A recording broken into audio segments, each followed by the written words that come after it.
ser usado para esse tipo de coisa. Mas agora, como eu falei, vamos realocar a revisão no nosso trabalho. Agora, falando da revisão propriamente, existem algumas formas de elaborar sínteses da literatura científica, como as revisões narrativas ou tradicionais, as integrativas, as de escopo ou de mapeamento. A gente optou pela última, a revisão por meio de mapeamento, já que a gente estava buscando fazer uma síntese mais visual e menos narrativa dos resultados. E quanto às fontes, nós consultamos artigos em periódicos científicos. E, por fim, a pergunta que orientou toda a nossa revisão foi: qual é a relevância e sob qual perspectiva é abordado o tema fertirrigação no meio científico? Agora eu vou passar a palavra para o Ian, para ele explicar um pouco sobre as etapas que percorremos para responder a essa pergunta. Bom, eu vou falar um pouco sobre os passos que a gente seguiu de acordo com o roteiro de trabalho que a gente elaborou no início do trabalho.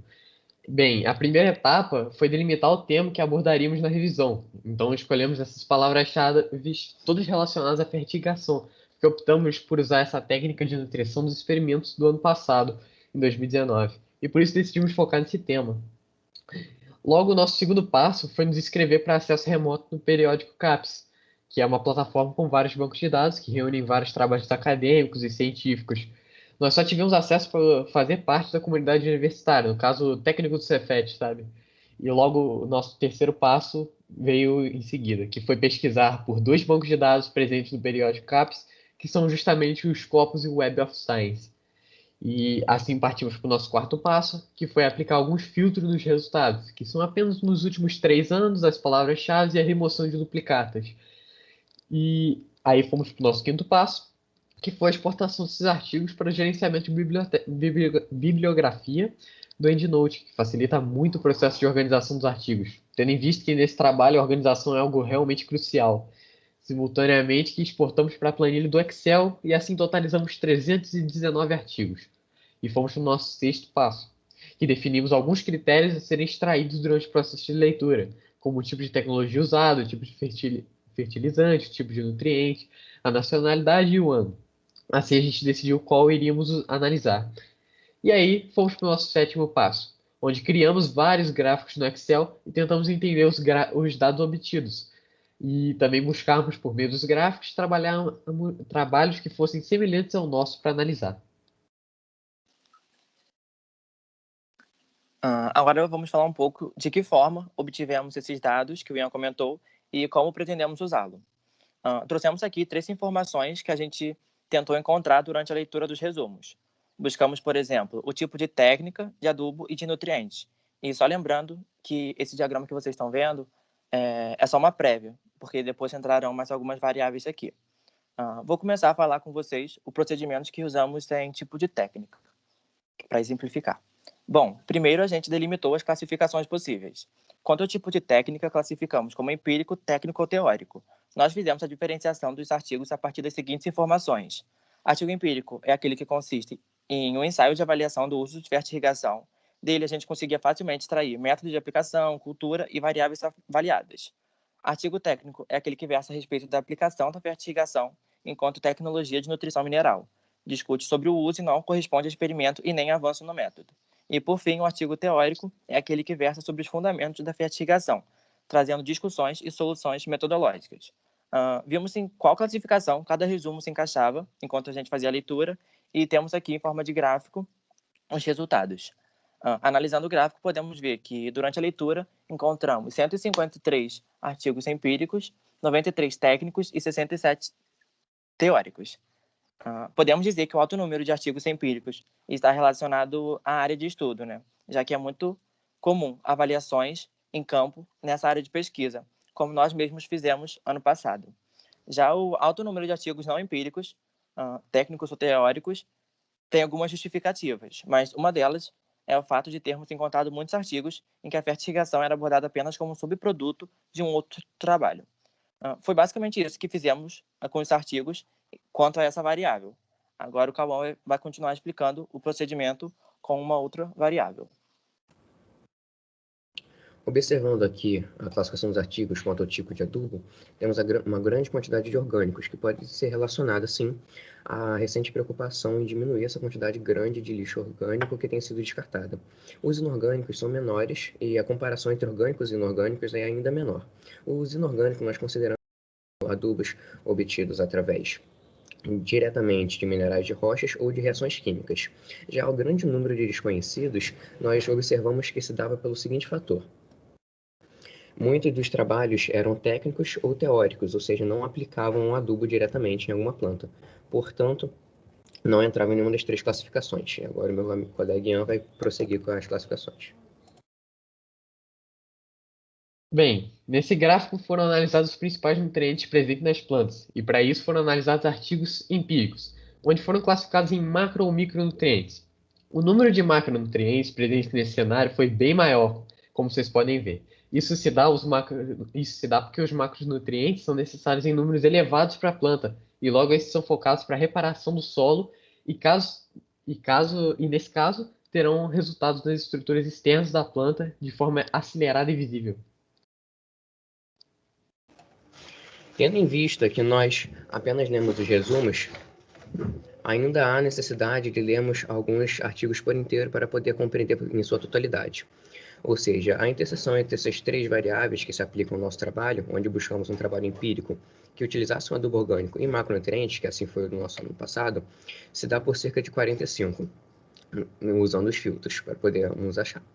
Portanto, a partir desses 45, aplicando algumas outras variáveis, como algum tipo de planta parecida com o nosso coentro ou feijão, nós podemos reduzir esse número e encontrar um trabalho parecido com o nosso, a partir do qual podemos observar como foi realizado e comparar com o nosso, o que podemos melhorar e o que precisamos fazer no ano que vem. E esse foi o nosso trabalho. Muito obrigado, gente. Gostaríamos de agradecer à nossa instituição, o Cefet, o CNPq pela concessão da bolsa, a FECT pelas indicações e a vocês por terem ouvido a nossa apresentação. Aqui está o nosso e-mail de contato, caso alguém tenha alguma questão. E como vocês viram, ao invés de apresentar o mesmo trabalho que apresentamos ano passado, optamos por apresentar a metodologia que usamos com o intuito de contornar o isolamento social. Então, caso alguém queira saber mais sobre o projeto em si, ou mesmo sobre o aplicativo que desenvolvemos, pode ficar à vontade também para entrar em contato. Muito obrigado. Obrigada, excelente trabalho, meninos. Os avaliadores quiserem fazer algum comentário, falar algo, fiquem à vontade. As participantes, se alguém tiver pergunta também. Bom dia, aqui é o Ítalo, estão me ouvindo? Sim. Queria fazer um comentário em relação ao trabalho. Primeiramente, parabenizar, né, os meninos pela excelência na apresentação, né, muito clara a apresentação. Acho que foi uma aula de fertirrigação, de pesquisa bibliográfica e de revisão da literatura, né? Foi bem explicativo o trabalho, bem organizado, a apresentação muito boa, muito clara. E é interessante ver, né, como o momento da pandemia acabou obrigando os meninos a fazer uma etapa que eles não tinham feito ainda e que, como a gente pode ver, é super relevante, né? Entender o que está acontecendo no contexto, o que tem de evidência científica que pode ajudar a aprimorar o próprio trabalho, né? Que já é um trabalho de excelência desenvolvido pelos meninos aí. Parabéns pelo trabalho. Gostei muito, viu?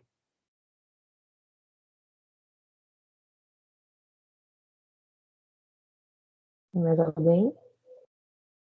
Opa, estão escutando? Sim. Olá, pessoal, bom dia, aqui é o Hugo.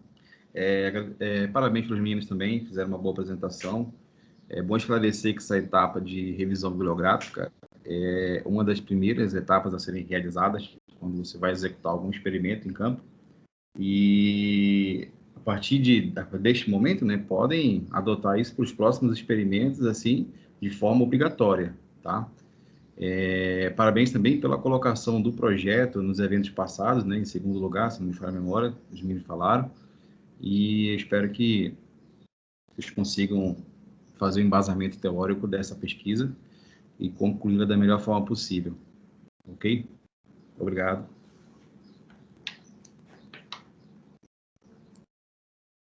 Bom dia, meninos. Tudo bem? Me ouvem? Aqui é o Marcos. Também gostaria de parabenizar os meninos pelo excelente trabalho. Essa revisão, mais uma vez, reforçando, fica bem claro, né, que é super importante para a construção do conhecimento científico. E eu queria perguntar para os meninos, né, se após essa análise, né, que vocês fizeram, vocês pretendem algo, né, algo específico que vocês viram, algum erro, alguma coisa assim relacionada ao trabalho que vocês já desenvolveram lá na escola mudará o que eu digo para o futuro, né? Quando essa pandemia, né, essa onda passar, esse isolamento social acabar. Sim, nós observamos que, dentre uma das coisas que nós precisamos modificar no trabalho futuro, é o uso de terra, mas em uma escala bem menor, e plantas de pequeno porte, para podermos realizar o trabalho, tendo em vista que o solo onde nós plantamos, nós somos de Nova Friburgo, o solo é bastante rochoso e a maior parte do solo que temos para plantio é barro de aterro, então não é um solo propício a nenhum tipo de experimento, observamos isso depois. E contando com isso, como uma área de florestas, a quantidade de ervas daninhas que se espalha por esse solo é muito abrangente. Então, está aí uma coisa que a gente precisa mudar, algum campo de experiência delimitado para poder evitar variáveis desnecessárias e que possam atrapalhar nosso trabalho. Espero ter respondido a pergunta. Ótimo, ótima resposta. Obrigado, Cauã.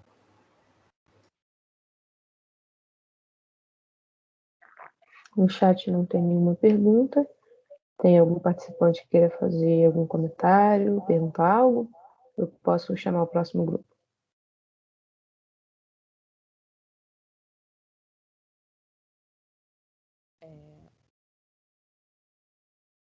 Ana Cláudia. Ana aí. Então, o próximo grupo vai ser o grupo 1, que seria o grupo 1, certo? Isso. Perfeito. Acho que não tem mais nenhum comentário, acho que a gente pode dar continuidade. Ok. Grupo 001 aí? Estamos aqui. Pode apresentar.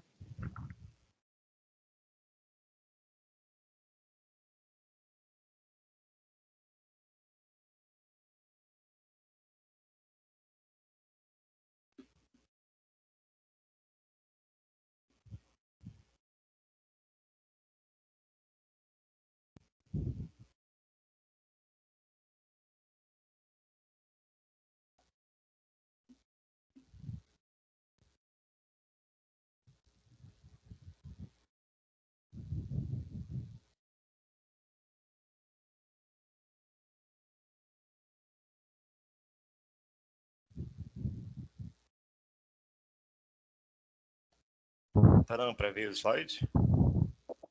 Sim, sim.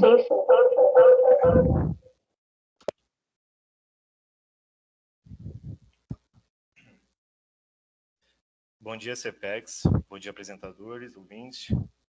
Meu nome é Matheus e hoje eu vou ser um dos palestrantes do nosso projeto, chamado Alimentador de Pets IoT. Ou seja, um projeto que utiliza a tecnologia e a internet das coisas, que anda crescendo muito nos últimos anos e com certeza algum de vocês já ouviu falar.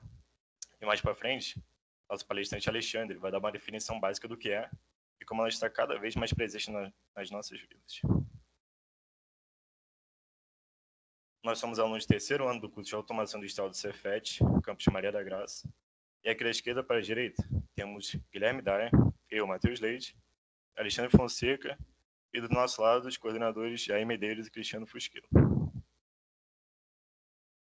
Nossa palestra será dividida da seguinte maneira. O Guilherme explicará o problema que nós buscamos resolver e falar uma parte de como o nosso projeto é feito. Em seguida, o Alexandre completará a sua fala e vai dar sequência com explicações da internet das coisas. E eu tomarei conta da reta final da apresentação. Agora, passar a fala para o Guilherme. Bom, primeiramente, um bom dia a todos. Como o Matheus já disse, eu sou o Guilherme e irei falar brevemente sobre o problema que nosso projeto busca resolver. Bom, como todos nós já conhecemos a rotina do cidadão brasileiro, muitas vezes nós saímos para trabalhar de manhã cedo e acabamos passando a maior parte do dia fora, devido ao longo tempo que passamos no transporte público e a carga horária do nosso trabalho.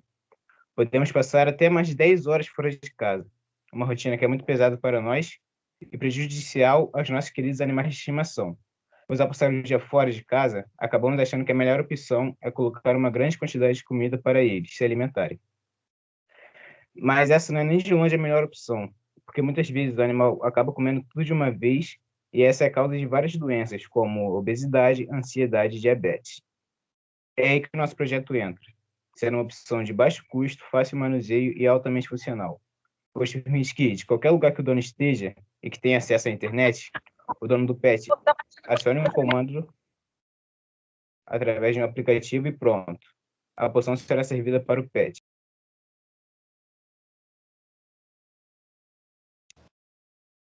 Bom dia, me chamo Alexandre Fonseca e vou dar continuidade aqui à apresentação.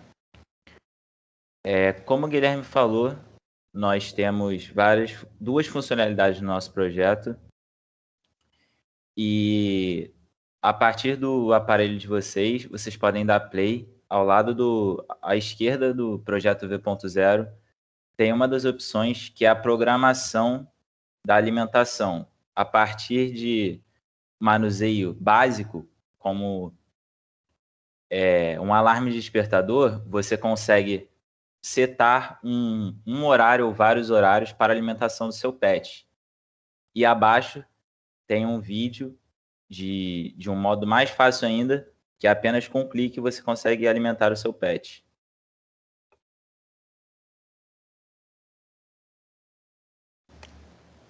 Bom, prosseguindo,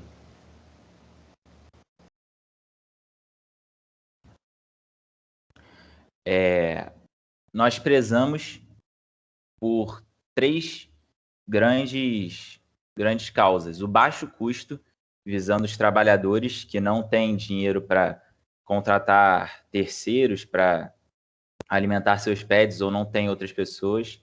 Nós queremos que o nosso projeto seja de baixo custo para que essas pessoas tenham acesso. O controle com alcance limitado, utilizando a internet das coisas, que a partir de qualquer ponto do mundo você consegue alimentar o seu pet. E que seja user-friendly, que várias pessoas consigam mexer no nosso produto, né, a partir do aplicativo e de fácil manuseio, que qualquer pessoa de qualquer faixa etária de idade consegue manusear, pois tem um funcionamento bem básico. E os elementos que tornaram esse projeto possível, né, os elementos principais, foram o Node MCU e o motor de passos, dois elementos principais. O Node MCU é bem parecido com o Arduino, porém com o módulo Wi-Fi, e o motor de passos que é responsável pela rotação, que assim faz com que o projeto se torne possível, pois com a rotação dele que ocorre a alimentação do pet. E tudo isso se tornou possível com a internet das coisas, que significa várias coisas interligadas por meio da internet, né, por redes sem fios. Por exemplo, objetos, pessoas, casas inteligentes. E no nosso presente existem várias dessas coisas, como relógios inteligentes, carros inteligentes. E a internet das coisas está diretamente ligada também à indústria 4.0, na qual visa a eliminação dos operadores humanos, que foi algo que a gente conseguiu executar bem no nosso projeto, que você não precisa ter alguém, né, presencialmente para alimentar o pet. Também a internet das coisas, muitas pessoas estão cotando que ela será bastante desenvolvida com o desenvolvimento do 5G, pois será uma internet mais rápida e de maior alcance. No nosso projeto, a gente usou o Blink, um app focado na internet das coisas, que a partir da imagem na parte de baixo do nosso slide é possível ver que com o comando feito dentro do app do Blink é passado para os servidores do Blink, que assim vai para a placa Node MCU, que passa o comando para o motor de passos para efetuar o giro. E é basicamente assim que funciona o nosso projeto.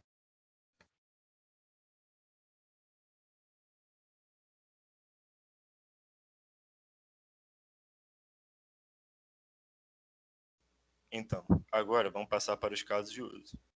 Tenho certeza que alguém aqui já viu, conhece, ou até mesmo é algum trabalhador que tem pouquíssimo tempo em casa, por causa de longas jornadas de trabalho, longa jornada no transporte público. E o nosso projeto, alimentando o animal com quantidades certas e bem distribuídas ao longo do dia, vai mudar a vida de muitos animais que precisam ou não de dieta.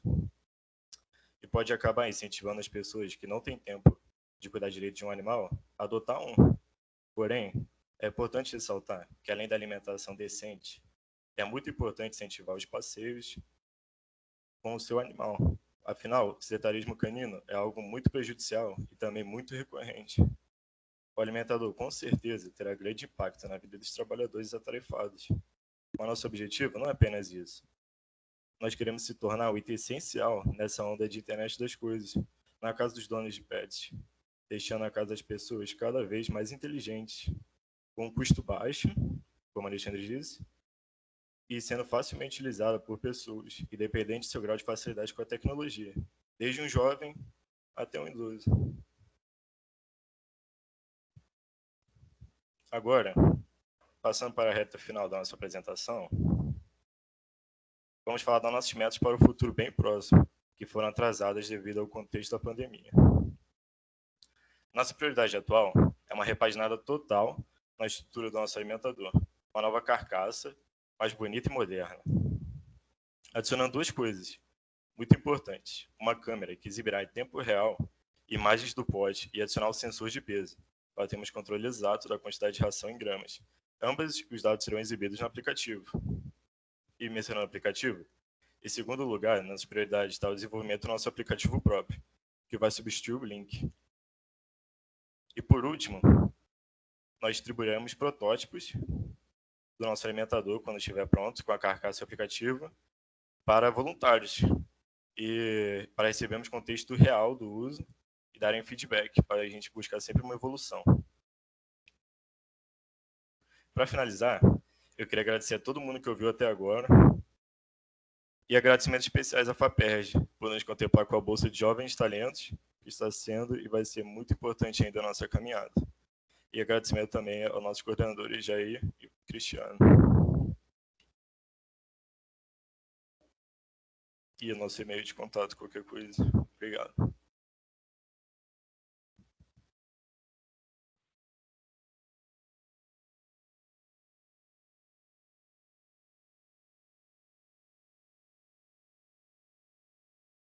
Algum comentário, os avaliadores? Eu gostaria de fazer um comentário. Gostei bastante do trabalho dos meninos, que eu vi recentemente, até acho que tem um mês atrás, algumas soluções, só que não foi aqui no Brasil, bem semelhantes ao que eles apresentaram, né? Eu até queria perguntar também se eles conhecem aqui no mercado nacional, se já tem empresas trabalhando com isso, ou se são geralmente soluções de equipamentos importados. Porque eu vi um alimentador desse, né, para gato, funcionando da mesma forma, parecia até fisicamente muito semelhante a um ar-condicionado portátil, um retângulozão com uma abertura na base onde sai a ração, né? E eu achei bem interessante e assim, eu acho que tem um público enorme, né? Esse tipo de tecnologia, solução para muita gente, igual os meninos falaram. Achei muito, muito boa a apresentação e a proposta super relevante. Parabéns, menino. Obrigado. Então, em relação às opções do mercado, a gente pesquisou muito quando a gente estava pensando no que a gente ia fazer. E como nós todos temos animais em casa, gatos, cachorros, a gente percebeu que seria algo muito útil, assim, tipo, no contexto real. Alguma coisa que a maioria das pessoas não pensa, mas com certeza ajuda muito. E as opções que a gente buscou, tipo, variavam em centenas de reais. Então, não seria nada viável, sabe? Então, ainda mais nessa onda de internet das coisas, a gente entrou, conseguiu fazer uma solução barata e que pode ser controlada de qualquer lugar. Por exemplo, você está no seu trabalho, você consegue controlar. E muitos alimentadores não têm isso. E são, tipo, caríssimos. E a gente buscou uma solução bem barata. Nosso protótipo todo não chegou nem a R$100. E a gente vai pretende manter o baixo custo e sempre evoluindo mais.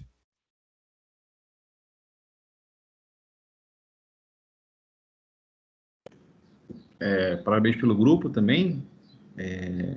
Informação muito importante. Acho muito interessante trabalhar com a internet das coisas, apesar de eu não ser da área da tecnologia, mas para você ver como é que as coisas evoluem, né? Você, de um simples comedouro para o cachorro, para o gato, você coloca uma ração, vai para casa trabalhar, daí vem a internet, ajuda nesse manejo desses animais, mas depois você vai pensar onde isso pode ser aplicado, você já está lá no trator, lá na produção de soja, na colheitadeira, Então, realmente, essa indústria 4.0 ela veio para alavancar muita coisa.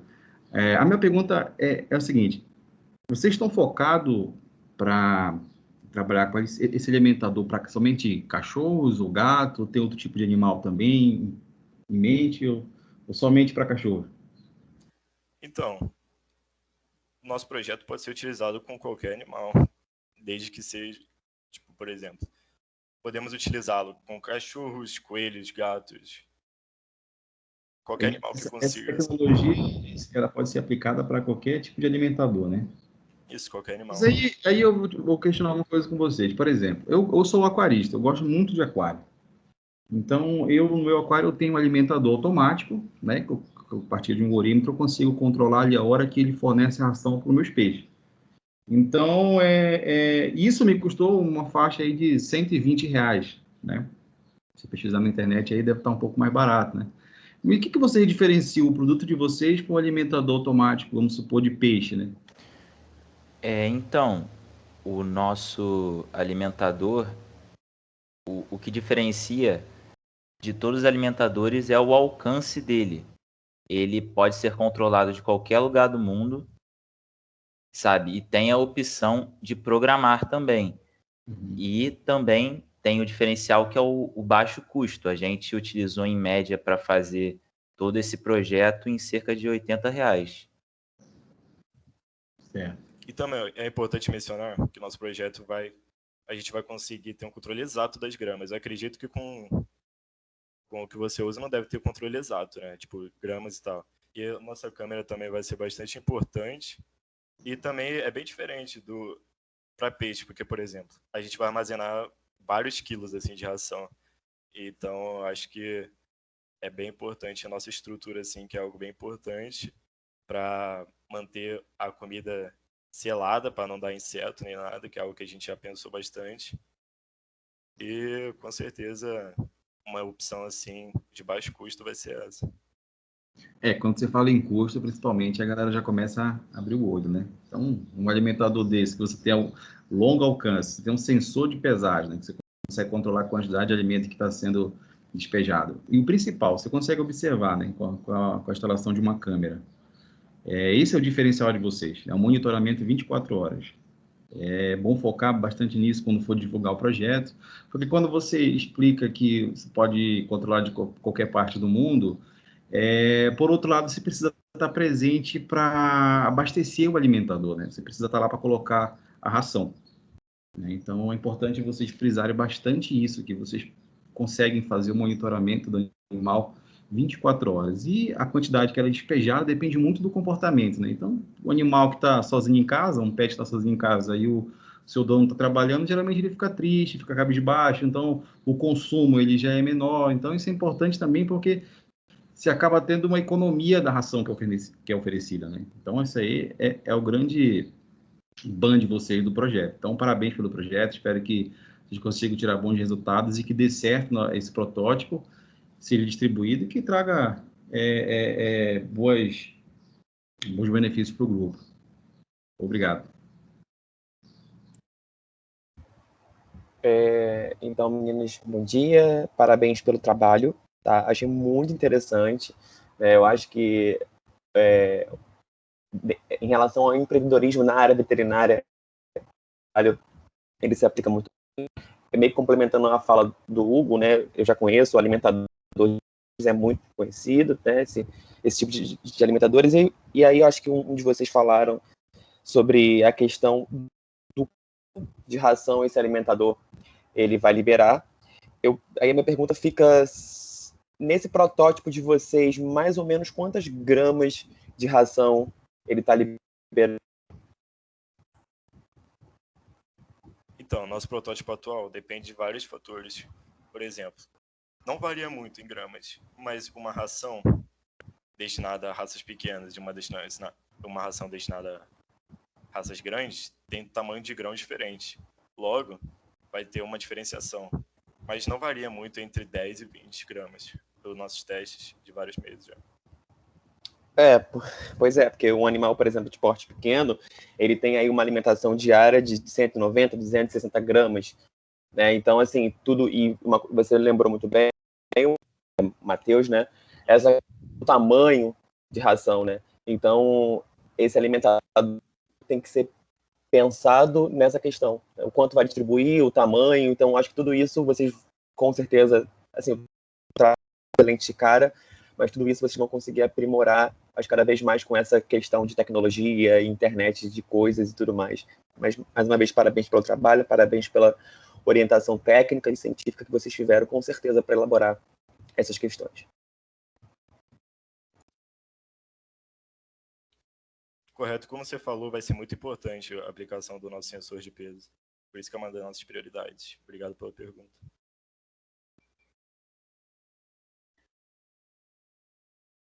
Mais alguma pergunta, pessoal? Ou pode chamar o próximo grupo? Também o Carlos perguntou aqui, o Thiago perguntou. Então, os slides foram feitos pelo próprio PowerPoint. E em relação se a gente já usou com animais, eu creio que seja pergunta em contexto real, eu já utilizamos, inclusive eu utilizei por vários meses aqui em casa e funcionou bem, conseguimos resultados satisfatórios e acreditamos que com a implantação da nossa estrutura vai dar tudo certo. Ô, Matheus, é só mais uma pergunta, gente. É o Matheus, né, que está falando aí? Isso. Isso, Matheus. Matheus, vocês já procuraram também se um alimentador similar a esse está sendo aplicado em outro tipo de animal? Como assim, que outro tipo de animal de grande porte? Gato, peixes e outro tipo de cultura, criação animal. Então, por exemplo, como o nosso foco é na casa das pessoas, nós estamos buscando mais ou menos animais desse porte. Então, por exemplo, animais maiores assim não são o nosso foco. A gente busca mais estar na casa dos trabalhadores, dos estudantes, das pessoas de idade. Não, sim, beleza. Não, eu pergunto isso porque eu já trabalhei com um suplementador para bovinos. Você coloca no meio do campo, lá no pasto, também pela internet, é de uma empresa americana, e faz o mesmo serviço também. Tem um sensor, tem câmera, despeja a quantidade certa de suplemento para o boi consumir, tanto mineral quanto fornecimento de milho e soja. Rapaz, está avançando, hein? A internet das coisas é uma coisa que veio para mudar mesmo. Então, o vaqueiro, dependendo se não é nem precisar de vaqueiro mais, ficar lá no teu escritório controlando pelo celular quanto que o boi come também. Então, assim, eu não lembro agora exatamente o nome da empresa, eu vou olhar nos meus relatórios aqui, eu posso entrar em contato com vocês de novo, vocês podem entrar no site da empresa e verificar como é que funciona também, assim, para caso tenha interesse de expandir um pouco mais, né? Isso aí. Obrigado pela informação, eu vou pesquisar sobre. Estão perguntando aqui no site sobre alimentação para calopsita e papagaio, se funcionaria. Então, nosso foco não é exatamente esse, mas acredito que possa, sim, ser utilizado tranquilamente, porque o problema não teria nenhum problema no caso. É só colocar a ração da calopsita, do papagaio, e certamente educá-los para se alimentar no pote. O Matheus vai ter problema sim, cara. Calopsita não é de Deus não, hein? Vai acabar com o comedouro, cara. Eu tenho 3 calopsitas aqui, se você colocar alguma coisa dentro da gaiola, não sobra nada. Mas é uma boa pergunta mesmo. Sobre calopsita é um caso complicado. Mas parabéns pelo trabalho, meninos. Próximo grupo, então, por favor, o TEC 002 isso? Ou vocês também? Sim, estamos aqui. Ok. Só vou pedir para deslogar aí a apresentação do slide do grupo anterior. Tudo bem.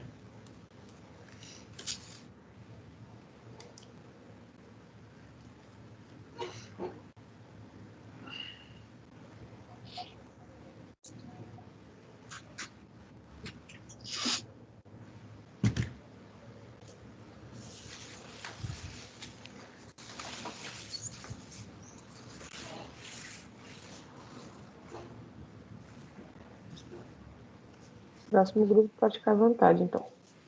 Tá, beleza. Obrigada. Ok.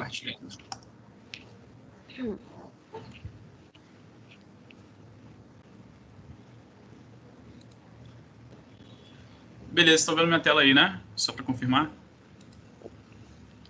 Tá dando aqui para mim, tá? Tá, só um momento, deixa eu refazer aqui, porque eu não incluí o som. Screen 2. Beleza. Tá aí, tá vendo, né? Primeira capa? Uhum. Ótimo. Deixa eu só terminar de fazer uma coisa aqui.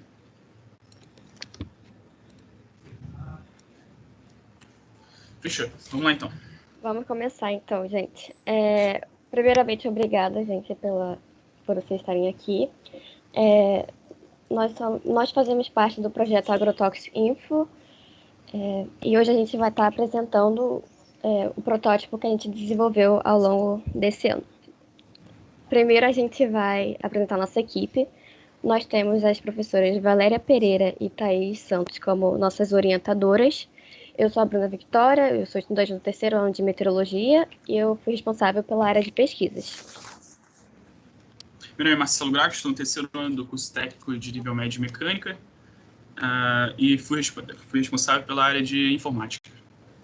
Olá, meu nome é Gabriel Alves, eu estou no 3º ano do curso técnico de mecânica e minha área de atuação foi mecânica. Bom dia, meu nome é Mariana Maria, eu sou do 3º ano de edificações e eu estou na área de eletrônica. Então vamos lá. Primeiro, a gente tem que entender, falando um pouquinho das nossas pesquisas. O milho, a gente vai trabalhar com milho, a gente tem que dar o contexto da importância do milho. O milho é importante no nosso agronegócio, tendo em vista que nós somos o 3º maior produtor de milho do mundo, e o milho é o 2º grão mais cultivado aqui do Brasil e exportado também. Pode passar. Ali eu fiz esse mapa, mostrando que nós somos o 3º maior produtor de milho do mundo, atrás somente da China e dos Estados Unidos. E a gente pode relacionar essa importância com o fato de que, pode passar slide, a partir do milho nós conseguimos mais ou menos mais de 3.500 aplicações para ele, dentre elas combustível, aqui no caso do Brasil a gente usa o biodiesel e etanol. O milho é um grão para base de vários alimentos e etc. e bebidas. Então, é de se esperar que essa cultura aqui no Brasil obtenha muitos gastos com agrotóxicos. Aí eu trouxe esse dado que entre 2016 e 2017, cerca de 1,42 bilhões de reais foram gastos em inseticidas só na cultura do milho. Então, nós decidimos trabalhar com a lagarta, com a praga que mais afeta o milho no Brasil, que é a lagarta do cartucho, ou Spodoptera frugiperda, que por ela conseguir atacar todas as fases do milho, ela é considerada a maior praga de milho das Américas. Posto isso tudo, o objetivo do nosso projeto foi desenvolver um protótipo que consiga identificar e remover em minhas plantações lagartas da espécie Spodoptera frugiperda. Passar aqui, vou falar então da programação. Vocês estão me ouvindo direitinho aí? Só para confirmar? Sim. Sim. Beleza. Sim, Marcelo. Então, vamos lá. Softwares e bibliotecas, né? Vamos falar só para dar uma contextualizada do que usamos para fazer a programação do robô, tá? TensorFlow é basicamente uma biblioteca que permitiu a gente usar redes neurais, tá? Logo depois disso, utilizamos a Anaconda. A Anaconda é basicamente uma plataforma em que te permite programar em linguagens Python e R. E uma coisa, no robô utilizamos a linguagem Python e C++, tá? Segura essa informação, porque eu já vou explicar como usamos elas. OpenCV nada mais é do que uma biblioteca que permitiu os olhares do robô, né? O nome científico disso é visão computacional. Testes. Tivemos que testar algumas... primeiro testamos a biblioteca com TensorFlow, né? E a primeira rede neural que utilizamos foi essa, redes neurais convolucionais. Existem vários tipos de redes neurais, tá? Como é que funciona uma rede neural? Deixa eu exemplificar isso. Input layer, camada de entrada. Então, imagina uma criança, um bebê. Ele basicamente quer diferenciar o que é um jacaré, o que é um crocodilo e o que é uma lagarta. Ok, temos 3 coisas aí. Então, ela vai analisar a estrutura, o tamanho, a forma do ser vivo. Então, assim que funciona uma rede neural. Hidden layers são camadas ocultas. É como se fosse o processamento, sabe, da rede neural. Como se fosse, não, E o output é a saída, é o resultado. Ok, isso é um crocodilo. Ok, isso é uma lagarta, tá? Então, com isso, a gente conseguiu classificar uma pequena plantinha, sabe? A gente conseguiu dizer, tá dentro de um pote e isso aqui é uma planta. Só que tem uma coisa, a gente foi tentar classificar, a gente não conseguiu classificar todas as espécies de lagarta. Essa era a ideia de usar uma rede neural. Opa, deixa eu só permitir aqui, porque tem alguém pedindo para entrar. Mas, então, é isso. A gente queria usar redes neurais para classificar as espécies de lagartas e o milharal, tá? Então, classificar a altura da planta, tudo isso, tá? Mas acabou que não funcionou, então passamos para algo mais leve, algo que puxe menos do processamento do computador. Foi o OpenCV. Como funciona o OpenCV, né, a visão computacional? Basicamente, ele consegue identificar a cor e consegue ver onde está o objeto no espaço. Então, ele consegue calcular isso por meio de alguns algoritmos e consegue identificar, ok, é ali naquele ponto que eu tenho que levar minha garra para tirar a lagarta, tá? Então, deixa eu explicar como é que funciona o sistema do robô, né? Como é que ele executa as tarefas. A planta é detectada, no caso milharal, a lagarta é detectada, e isso tudo é feito pela picâmera, tá bom? Depois, os dados são enviados para o Raspberry microcomputador, tá? No caso, é esse carinha verde que está no canto direito superior. E depois, esses dados são processados e são enviados para o Arduino Nano. Então, o Arduino Nano vai entender, ok, o que eu devo acionar? São as rodas ou são o braço robótico? E vai tomar uma decisão, tá bem? Lembra que eu falei para segurar aquela informação das linguagens de programação? Então, utilizamos o Python porque a gente fizemos o teste e percebemos que, usando o Python para classificar as imagens, quer dizer, para fazer o processamento de imagem, ele estava funcionando mais rápido. O Arduino Nano se adequou na hora de acionar os componentes eletrônicos, tá bem? Então, essa é a parte da programação.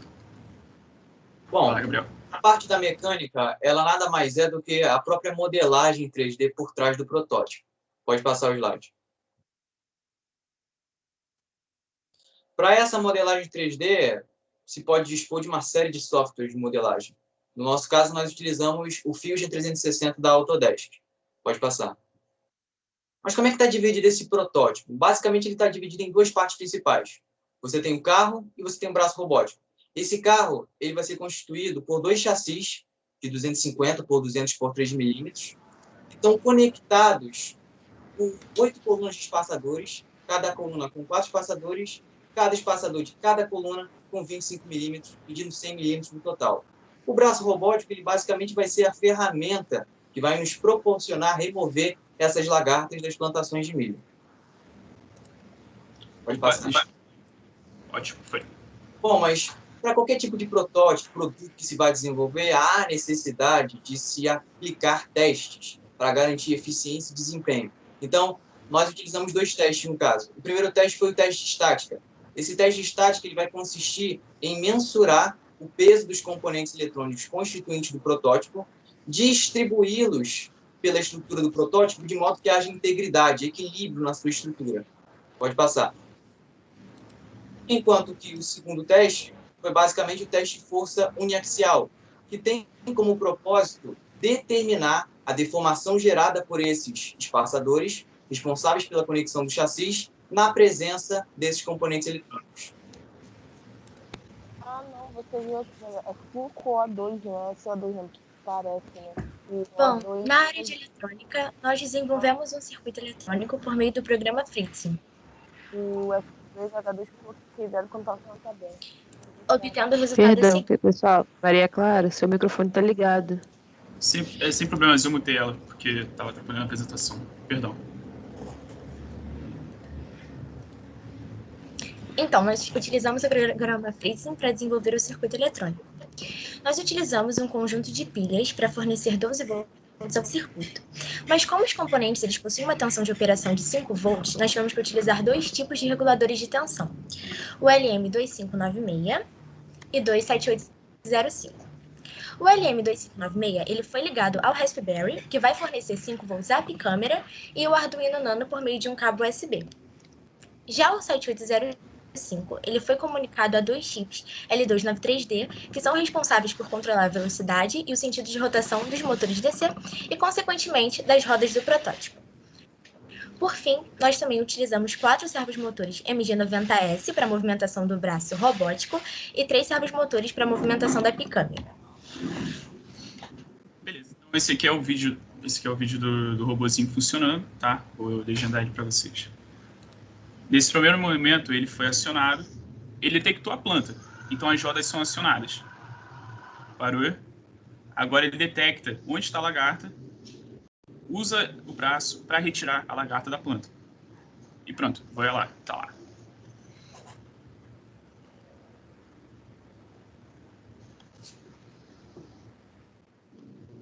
Opa, então é isso, tá, pessoal?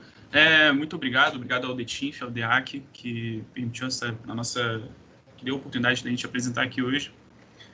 A gente vai abrir agora para perguntas. Não tenham medo de perguntar, tá? Pode fazer qualquer pergunta que quiserem. Manda no chat se tiver com vergonha, ou pode abrir o microfone e falar. Qualquer pergunta, tá?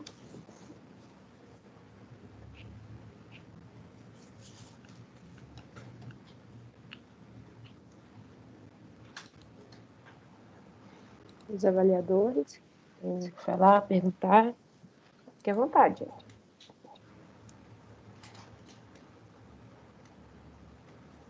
Ai, gente, deixa eu pedir desculpa, meu microfone estava aberto, não tinha visto, perdão. Não, tudo bem, relaxa. Alguma aí, coisa. Pessoal, parabéns pelo trabalho. Posso falar? Pode sim. Beleza. Parabéns pelo trabalho. Vocês apresentam muito bem, dá para ver que cada um de vocês aí tem um potencial muito grande na sua área, da eletrônica, da informática. Vocês estão fazendo um bom trabalho. Vocês têm dados sobre custo? Sobre custo?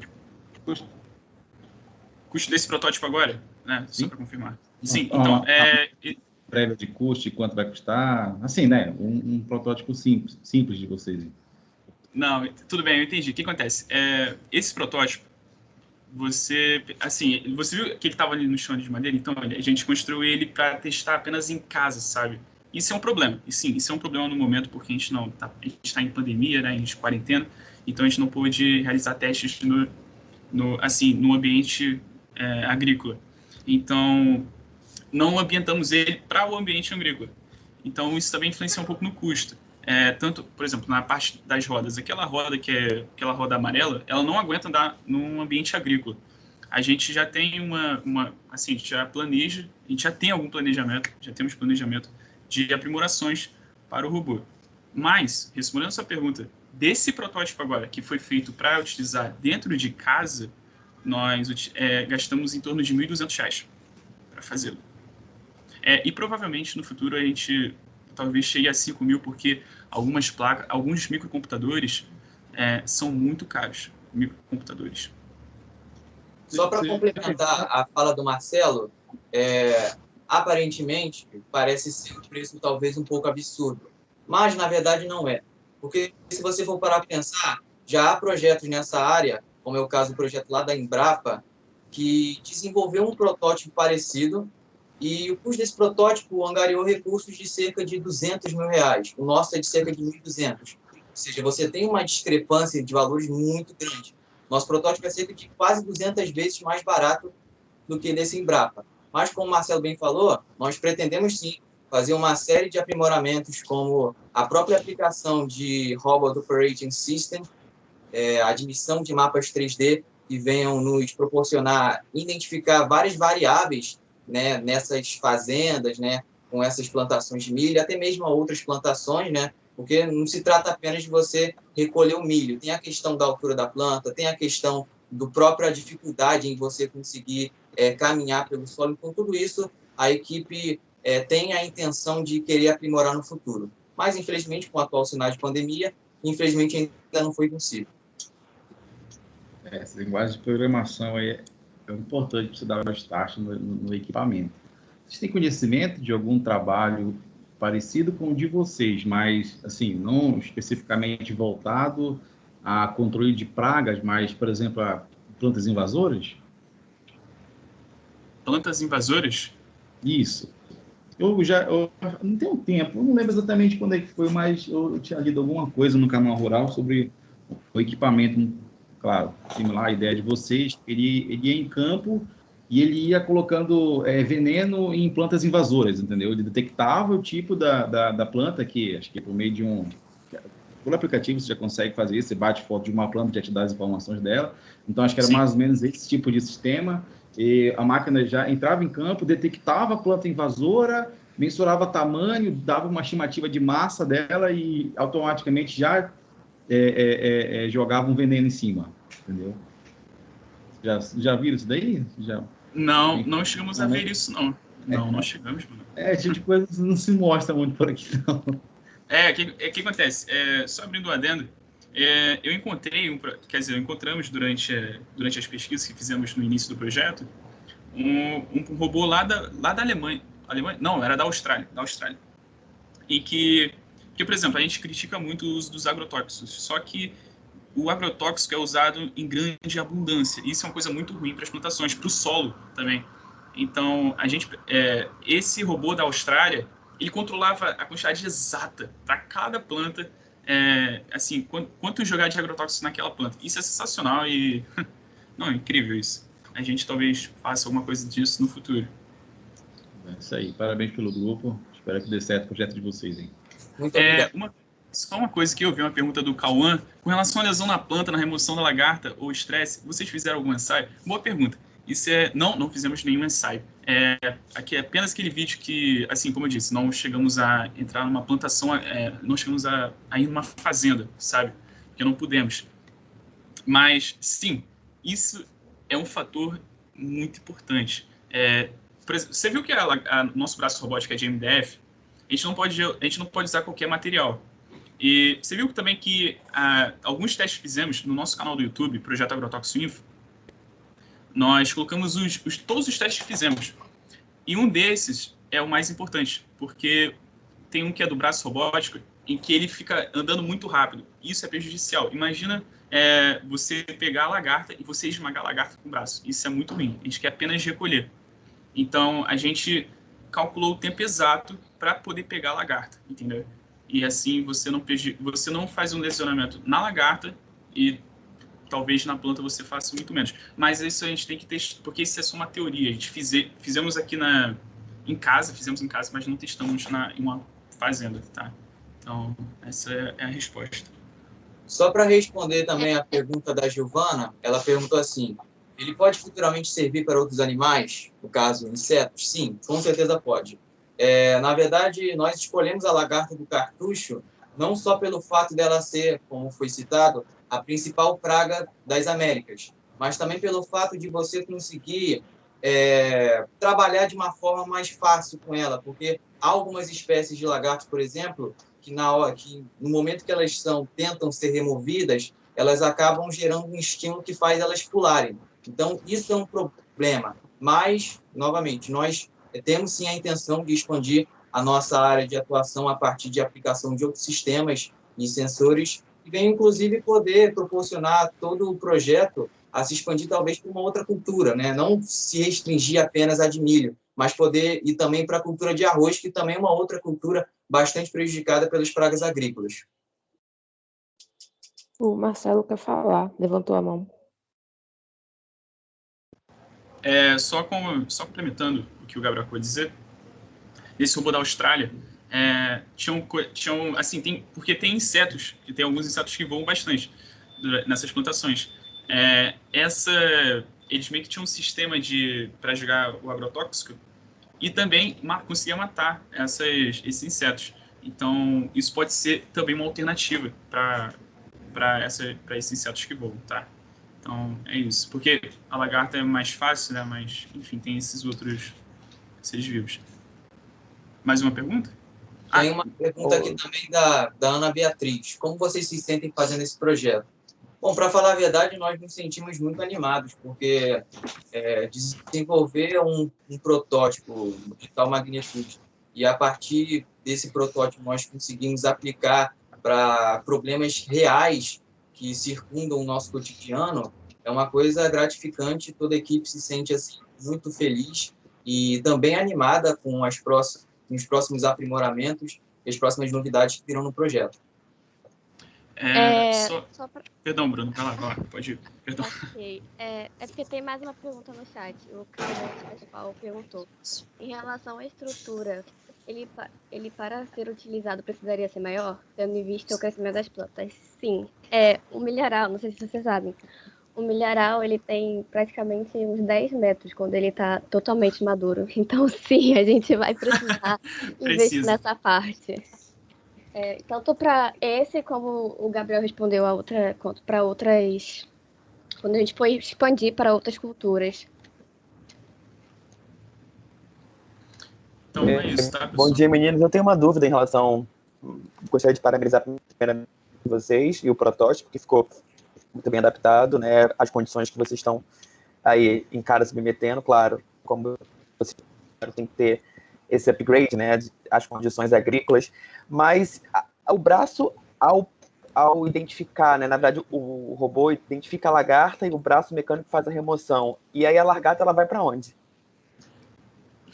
Isso. Então... Vai lá, pode responder essa aí. Pode ir lá, amigo, vai lá. Não, vai, porque essa ideia era você que tinha dado, lembra? Então, é porque a gente ainda está pesquisando uma forma de usar essas lagartas. A princípio, elas seriam removidas e colocadas num recipiente que é acoplado ao nosso protótipo, como vocês viram lá ali no vídeo. Então, a gente ainda estava desenvolvendo algumas ideias para um fim para essas lagartas. O Gabriel tinha falado, a gente estava com uma ideia de tentar fazer algum fertilizante orgânico com elas, mas a gente ainda está pesquisando isso. Sim, como a Bruna mesmo falou, a princípio é um fato a ser pensado, porque essas lagartas, querendo ou não, são um subproduto de todo o processo ali gerado pelo nosso protótipo. Então, assim, a gente está já fazendo alguns estudos para conseguir identificar qual seria a melhor maneira de conseguir dar um destino para essas lagartas. A princípio, havíamos pensado na sintetização de um fertilizante biodegradável a partir do material bioquímico dessas lagartas, mas até então não tem nada definido. Então, a gente está ainda aprimorando esses estudos para conseguir dar um destino para essas lagartas.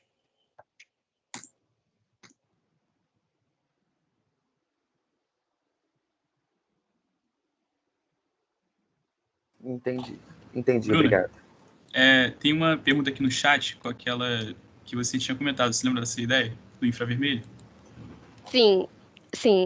Então, essa lagarta em questão, a lagarta do cartucho, ela tem o sistema dela de se camuflar, mais ou menos, podemos dizer assim, é que ela ataca o milho, ela vai meio que furando o milho por dentro, quando ela vai crescendo. Então, a gente estava com uma ideia para contornar esse problema de utilizar infravermelho para identificar, né, tipo um raio-x, digamos assim. Então, sim, tem essa possibilidade, mas a gente está pesquisando. Isso, no caso, seria um futuro upgrade que a gente está vendo. A gente também queria testar isso no campo para ver como funciona direitinho. Sim, é bem vasto. Então, respondendo essa pergunta, sim, tem essa possibilidade, mas a gente está resolvendo isso, tá vendo maneiras para contornar esse problema com a visão de raio-x ou outros tipos de coisas. Eu tenho mais uma outra pergunta. Em relação a esse upgrade que vocês querem, né, eu vi muito bem como é que vocês elaboraram essa identificação. Essa identificação, ela tá baseada em fase larval, né? Porque a gente sabe que ela faz um ciclo ali na planta. Esse protótipo seria capaz de identificar os mais variados, as mais variadas, né? Pulpa, a largata no estágio final e a lagarta no estágio inicial, porque existe a variação de dias entre esses estágios.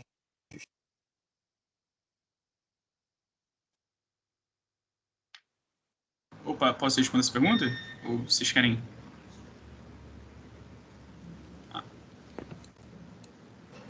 tudo bem. O que acontece? Sim, essa questão da lagarta estar na fase inicial é um fator ainda que a gente está aprimorando. Lembra do TensorFlow que eu falei lá no início que eu comentei no início da apresentação? Então, você pode, por exemplo, como você treina uma rede neural, você dá várias amostras de imagens para ela. Então, você pode chegar, sim, e dar uma amostra da lagarta na fase inicial. E aí ela pode começar, essa rede neural pode aprender, entendeu? Então, e na verdade, no futuro usaremos mais aprendizado de máquina. Então, o que eu estou querendo dizer com isso? Imagina que você dá uma amostra, ok? Ela não vai identificar. Que ela vai. Porque um mineral perfeito é aquele mineral sem nenhum inseto, certo? Quer dizer, por enquanto, a gente não conhece toda a estrutura toda complexa do mineral. Mas, o que acontece? Imagina um aprendizado de máquina, a gente vai colocar da seguinte forma. Imagina que ele não conheça aquele objeto. Por exemplo, ele tem um banco de dados onde tem toda a informação. É um cérebro, basicamente. Mas você não conhece que animal é aquele. O que é aquilo? O que é aquela fase inicial? O que é aquela larva aqui? Então, ela vai pensar, ok, eu não sei o que é isso, mas ela vai retirar, tá? E vai acionar essa imagem no banco de dados dela, tá? E com o tempo, quanto mais ela tirar, mais ela vai aprendendo e ela vai poder classificar isso no futuro, tá?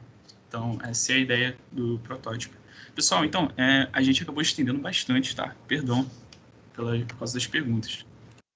Pode ficar tranquilo, que ainda estou dentro do horário. Mas parabéns à equipe, foi um excelente trabalho.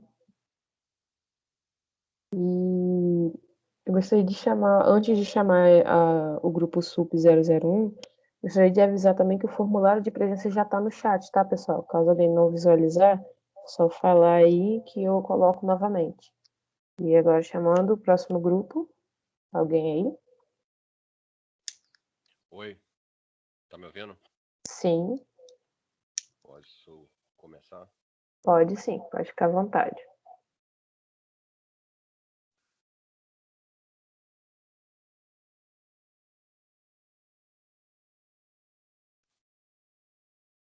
Só um instante.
Tá aparecendo aí? Sim. É a hora que eu puder começar, avisa. Pode começar a hora que tu quiser, tá? Tá bom.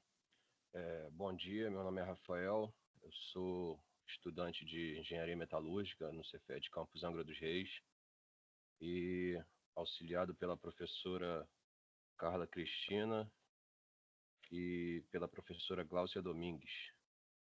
A gente está com um projeto de horta medicinal.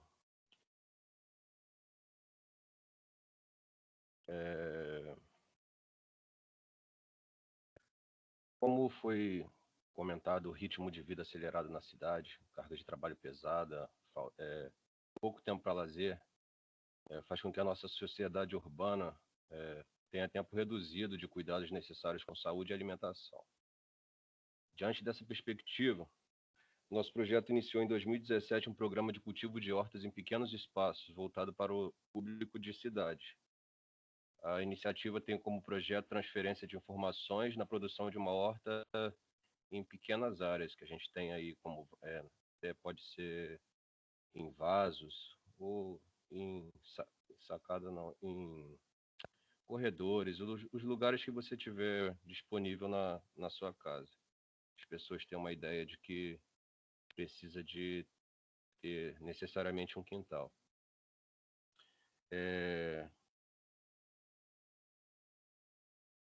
A iniciativa também tem como o objetivo maior a transferência de informações sobre a produção da horta, propiciar o contato com a natureza, a criação da possibilidade de uma maior interação com as plantas, na prevenção até do estresse e na observação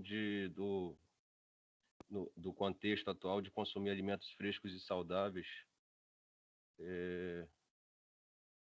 como ervas, temperos e hortaliças sem agrotóxicos. Nós estamos abordando conhecimentos básicos que auxiliarão nessas etapas de produção. Na água, semeadura, no solo, tipo de solo, na luz. E isso não deve ser só um privilégio da zona rural, né? O pessoal da zona rural é agraciado com esse conhecimento e a gente está tentando voltar a distribuir isso entre as pessoas da cidade que perderam isso dos seus avós, né? Além disso, tem a questão não só da alimentação saudável, mas também de fitoterapia, que, para quem não sabe, são medicamentos feitos a partir de plantas cujos princípios ativos não foram purificados, como chás e extratos que estão em alta aí para o emagrecimento, diante do que a gente vive no nosso país, as pessoas estarem consumindo só o que é repassado para elas na cidade. E até a própria Anvisa, quando usado assim devidamente, diz que pode auxiliar no tratamento de doenças. E é recomendado até pela Organização Mundial de Saúde. Embora, em muitos casos, o uso de fitoterápicos seja feito sem um aconselhamento médico. Mas, se você usar devidamente assim, os que já são conhecidos, isso não vai acarretar nenhum problema para a sua saúde, pelo contrário, né? E também pode representar uma boa fonte de renda para quem está produzindo, que se for o interesse de alguém, que tem vários sites vendendo chás já industrializados e você pode estar fazendo isso em casa com um custo quase que zero, né? Então é isso. O nosso projeto foi idealizado em 2016, mas se iniciou em 2017 dentro do próprio campus. E nossa intenção é levar para dentro das comunidades, que é uma comunidade pobre que tem ao entorno do Cefet aqui do bairro Parque Mambucaba, em Angra dos Reis. E a gente começou com ideias de alunos do técnico, eles idealizaram essa horta, a arquitetura dela, e atualmente ela está sendo administrada pelo pessoal do curso superior. Uma estrutura montada aí, como vê, em PVC, sem nenhuma dificuldade, sombrite, coisas de baixo custo que às vezes as pessoas têm acumulado no quintal. Nós estamos participando de todos os CPECs que têm aparecido, convidando pessoas da região para fazer palestras. E aqui à direita, na foto da CPEX 2019, está a professora Gláucia. Ao lado direito dela sou eu, Rafael. E ao lado esquerdo é um aluno de um outro projeto vinculado ao nosso, que ele está trazendo a irrigação solar. Aqui é uma apresentação do que a gente faz lá com os alunos, a interação deles com a natureza, com a terra, com as plantas. Nós fazemos mudas para doação, isso com custo zero praticamente, reutilizando as embalagens que seriam jogadas fora, dando mais uma utilidade para ela. E no nosso Cefet nós temos uma grande extensão em área de grama, e o pessoal, como ainda falta informação, tende a jogar isso fora, entendendo que isso é lixo. E na área da nossa horta, a gente tem cortado essa grama para utilizar como fonte de alimentação para a nossa própria planta, como adubo, né? Esse adubo, quando a gente forra, ele protege da temperatura, mantém o solo úmido, mantém as minhocas em atividade e continuam nutrindo a planta.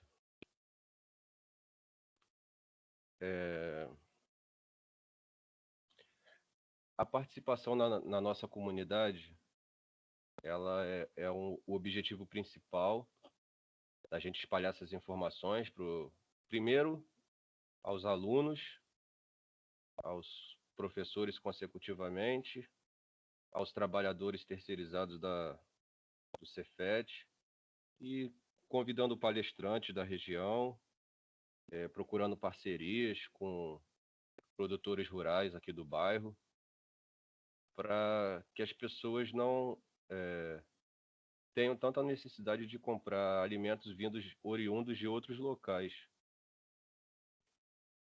que nem sempre tem tanta qualidade como um material que você pode colher no seu próprio jardim.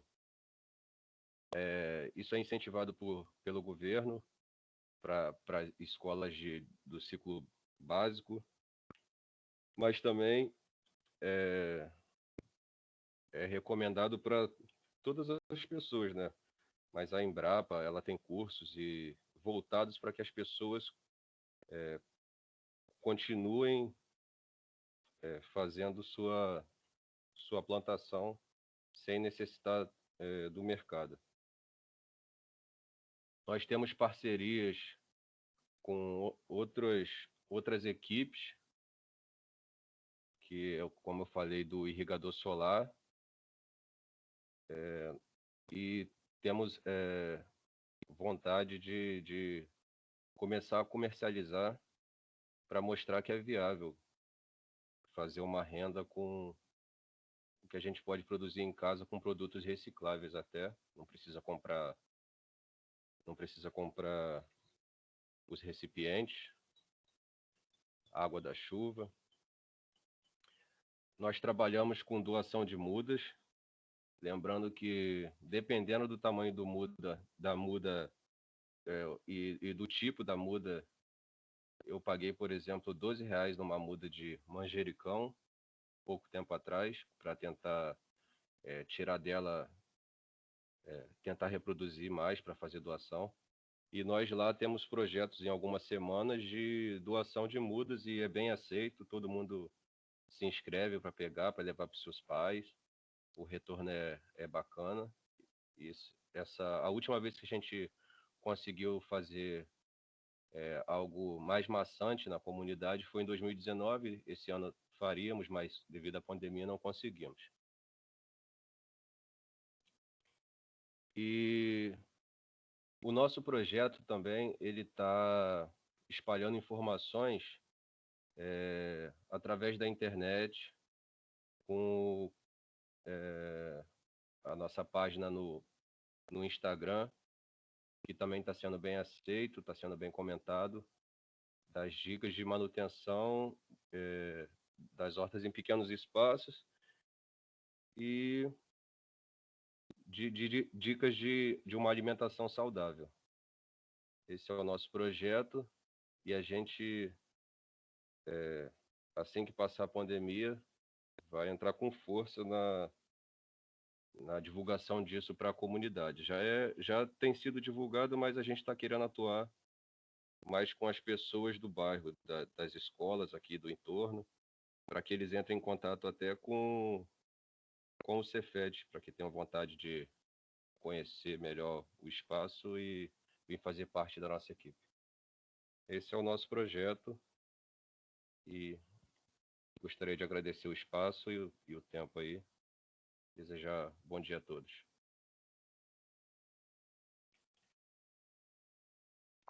Perguntas? Os avaliadores querem falar algo? Eu gostaria de comentar o projeto, né, que essas iniciativas de hortas comunitárias, né, jardins medicinais, depende da finalidade, né? A gente vê que é muito variável, pode ser para a produção de ervas medicinais, vegetais para o consumo próprio, né, até para venda.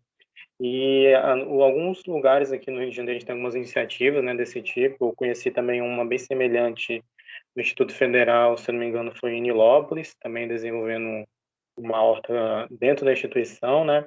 E é bem interessante que nesse período de pandemia, algo que cresceu muito e que revelou uma grande deficiência que a gente tem no nosso sistema alimentar é o acesso ao alimento, né? Porque no meio urbano tornou-se um desafio, né? E com a horta urbana, a temática, né, da agricultura urbana foi uma das temáticas que mais cresceram nesse período de pandemia, não só pela necessidade, né, das pessoas se alimentarem e a escassez, ainda mais em alguns países que têm essa dificuldade bem maior que a nossa, e também o fato de as pessoas ficarem mais em casa e procurarem fazerem mais atividades, e entre elas a jardinagem, a agricultura acabou emergindo com força nesse período, né? E é bem interessante e importante isso, se a gente pensar até num aspecto macro do crescimento da população, a urbanização das cidades, cada vez vai ser um maior desafio essa questão da alimentação, dos espaços também necessários para desenvolver a agricultura urbana, periurbana, né? Muito bom o trabalho, parabéns. Obrigado.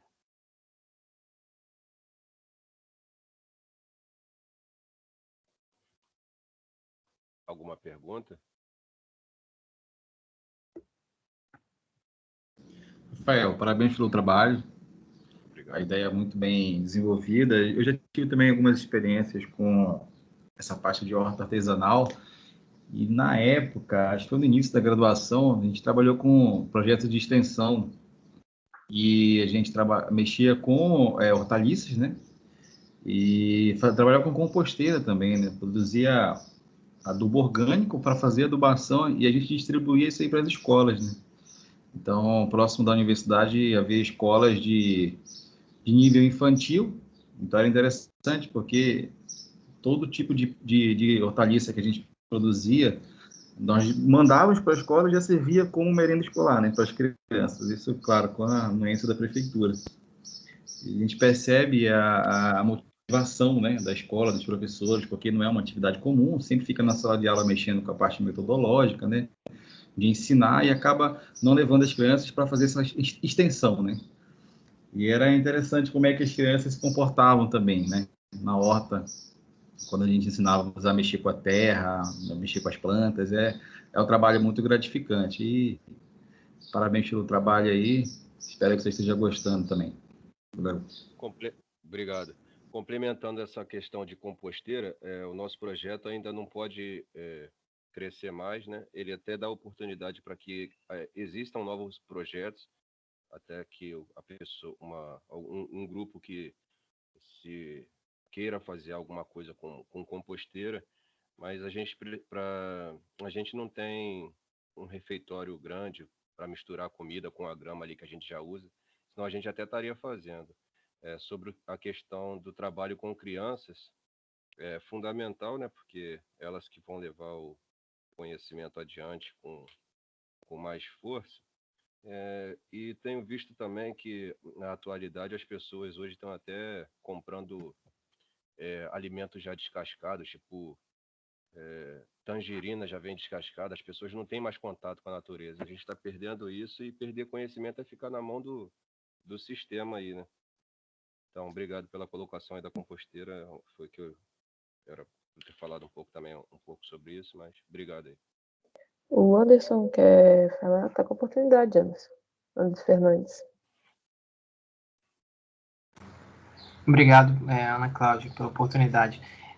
Eu pedi para abrir o áudio, que talvez dessa forma eu consiga ser mais claro. Primeiro, eu queria elogiar o trabalho, assim, a iniciativa do professor é fantástica, de todos os envolvidos, tá? Parabéns, e eu estou querendo aproveitar, para falar a verdade, né, esse evento atípico, né, por conta da conjuntura, mas que no caso aproxima a gente dos outros campos, dos outros campos, ver o que está acontecendo, e a gente tenta, conhece pessoas, o que eu queria assim compartilhar e perguntar são coisas mais até de questões operacionais, porque eu, particularmente, em virtude da pandemia, tive que cancelar um projeto que era para implantação da horta no campus Nova Friburgo, né? Que a gente tinha a intenção de implantar essa horta, uma horta escolar, né? Com pretensões de expandir ela para uma horta comunitária e criar esses espaços, né?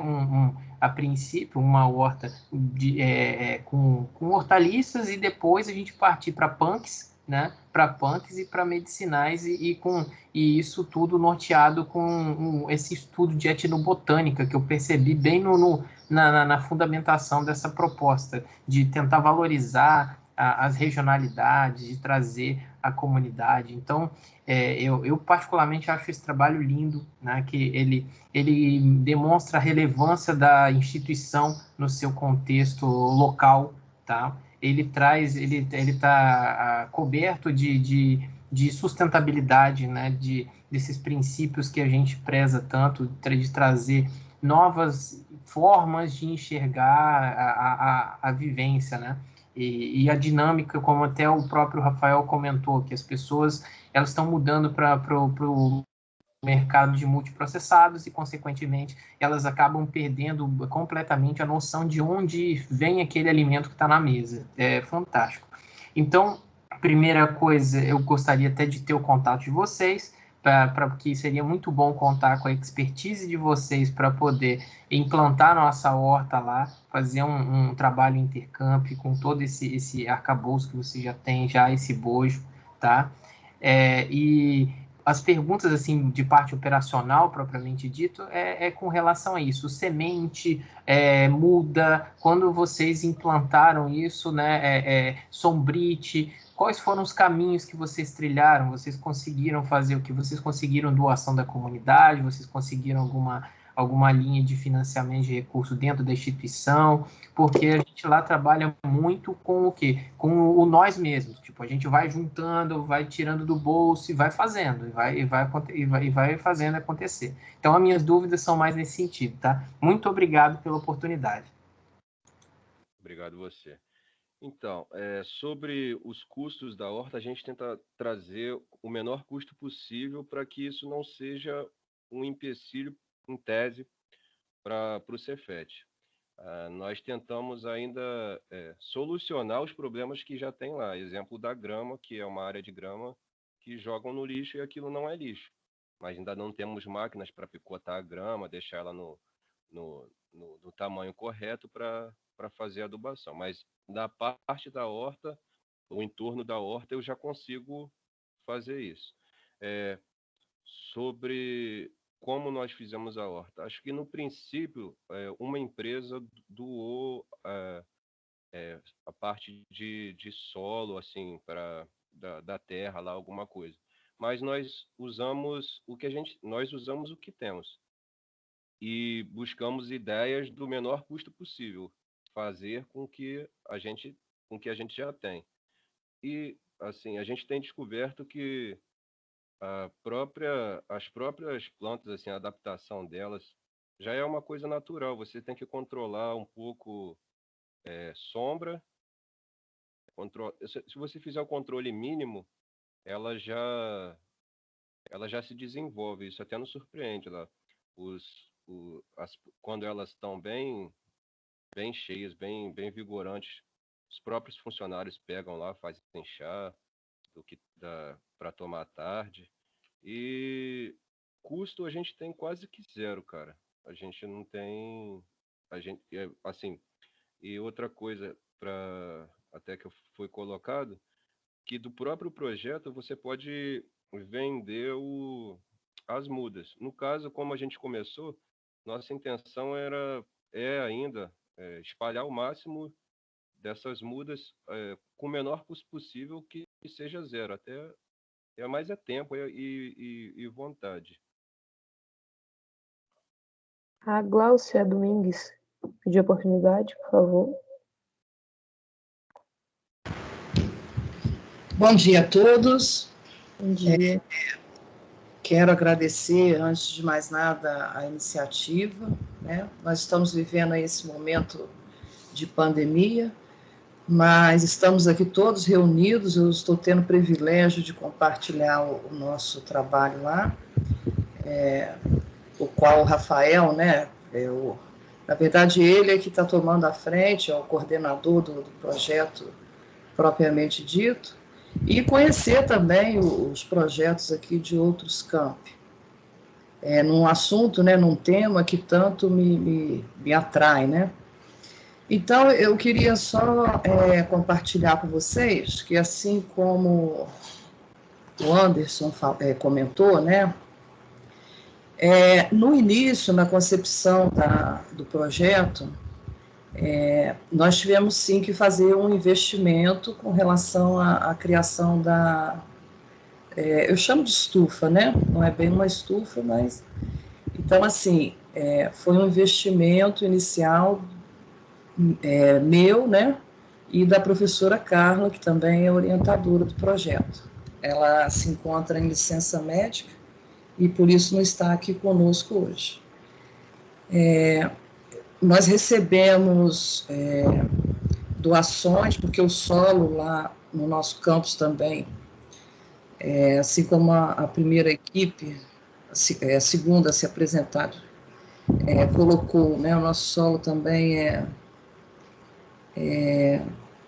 o solo principal, né, o inicial, ele não é muito fértil, e aí nós recebemos doações da Eletronuclear, né, eles têm uma estação de tratamento de resíduo sólido, e eles doam, qualquer um que chegar lá no Rizoma, na Praia da Vila Residencial, eles fazem a doação desse material. Então, no início, foi sim um investimento com relação à estrutura ali da horta, né? Para adequar a localização ali com relação ao cuidado com as plantas.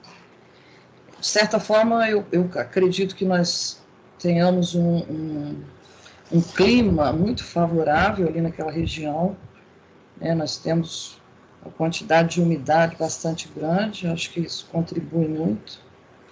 E no restante foi o que o Rafael colocou, praticamente custo zero, porque é muito fácil a gente fazer mudas dessas ervas que a gente se propôs a cultivar.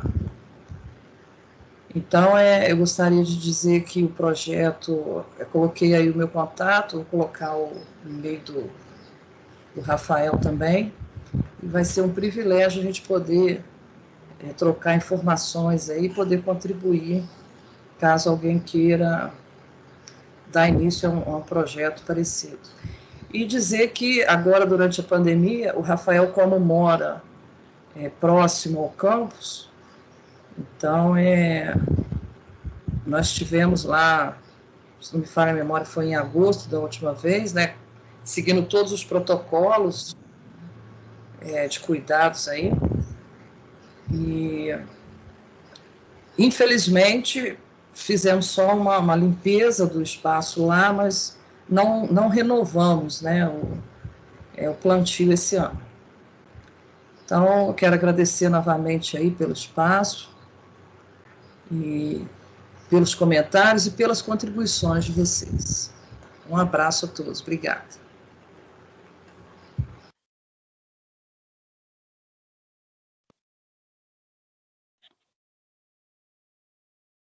Mais alguém deseja falar algo? Fazer uma pergunta? Os avaliadores? Se não abrir a pergunta, eu vou fazer só uma consideração final, mas está aberta a pergunta aí. Acho que pode fazer, então, as considerações finais. Tá, gostaria de agradecer aí a participação de todos, as perguntas, né? Foram perguntas bacanas. Os contatos aí a professora Glaucia está passando, também serão um privilégio ter contato com alunos que estão no mesmo caminho em outras universidades, de espalhar coisas boas aí pela comunidade, e desejar a todos aí uma ótima sexta-feira. Obrigada. Os avaliadores querem fazer alguma consideração final também? Bom, parabenizar pelo evento, parabenizar aí pelos trabalhos, né? Trabalhos bem desenvolvidos, uma linha de pensamento bem explorada, bem exposta nas apresentações. Espero que todos os projetos sigam com bons resultados, tragam aí benefícios para a instituição. Agradecer o evento também pela disponibilidade de a gente poder participar e dar nossas contribuições para os alunos. Muito obrigado.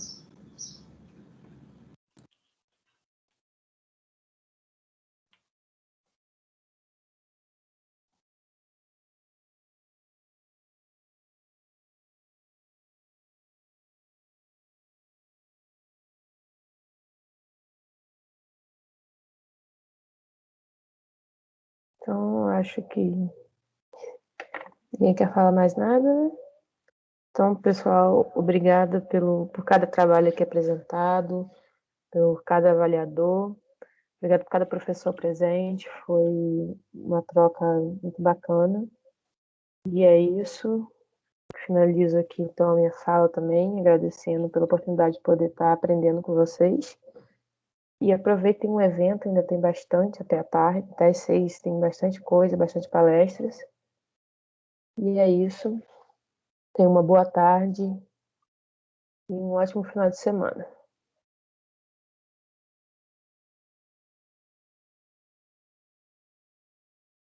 Lembrando que o formulário vai estar aberto até meia hora depois do final da palestra, dessa sala, tá ok?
Maria Clara, tá aí?